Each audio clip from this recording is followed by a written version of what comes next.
નમસ્તે ગુજરાત. એક વિડીયો ધ્યાનમાં આવ્યો છે, એના વિશે આજે થોડી ચર્ચા કરવી જ રહી. એ પહેલાં હું એટલું કહીશ કે ભારતનું જે બંધારણ છે તે ભારતના નાગરિકને કોઈ પણ ધર્મને પાળવાની અને તે મુજબ પ્રાર્થના કરવાની છૂટ આપે છે. ભારતમાં કોઈ પણ પક્ષ જ્યારે સત્તામાં આવે તો તેનું પ્રાથમિક કર્તવ્ય છે કે શિક્ષણ, આરોગ્ય, જનતાની સુરક્ષા, બંધારણ અને કાયદાનું પાલન થાય અને ધર્મનું રક્ષણ થાય.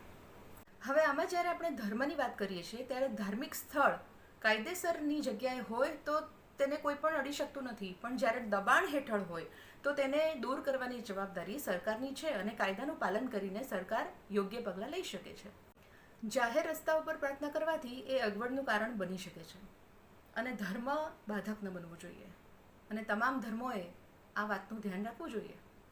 આ બહેન વિડીયોમાં એવું કહી રહ્યા છે કે આમ આદમી પાર્ટી સત્તામાં આવે અને તેમને રસ્તા પર પ્રાર્થના કરવાની છૂટ આપે, તેમના જે ધર્મના સ્થળો છે એ જે તે જગ્યાએ બંધાયેલા હોય તો તેને ત્યાં જ રહેવા દે, એને તોડી પાડવા ન દે સરકારને, એટલે એનું ધ્યાન રાખે અને સત્તામાં આવીને એક જ ધર્મને મદદ કરે.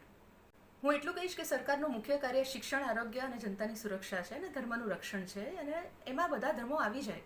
કોઈ એક જ ધર્મને લક્ષીને સરકાર કામ ન કરી શકે. એટલે ચર્ચાનો વિષય એ હોવો જોઈએ કે ધાર્મિક રાજકારણના ચશ્મા ઉતારીને આપણે સરકારને આરોગ્ય, શિક્ષણ અને જનતાની સુરક્ષા સાથે તમામ ધર્મોનું રક્ષણ થાય એ વિશે કઈ રીતે મદદ કરી શકીએ. તો આ વિડીયોના માધ્યમ દ્વારા હું એ બહેનને કહીશ કે તમારી આસ્થા પ્રત્યે અમને કોઈ શંકા નથી, પરંતુ એક સામાન્ય અને એક જવાબદાર નાગરિક તરીકે આપણી ફરજ કાયદાનું પાલન કરવાની હોવી જોઈએ અને તમામ ધર્મ એકબીજાના સમાન અધિકારનું રક્ષણ કરે એની હોવી જોઈએ. રાજકારણ તોડવા માટે નથી, જોડવા માટે છે. જય હિન્દ, જય ગુજરાત.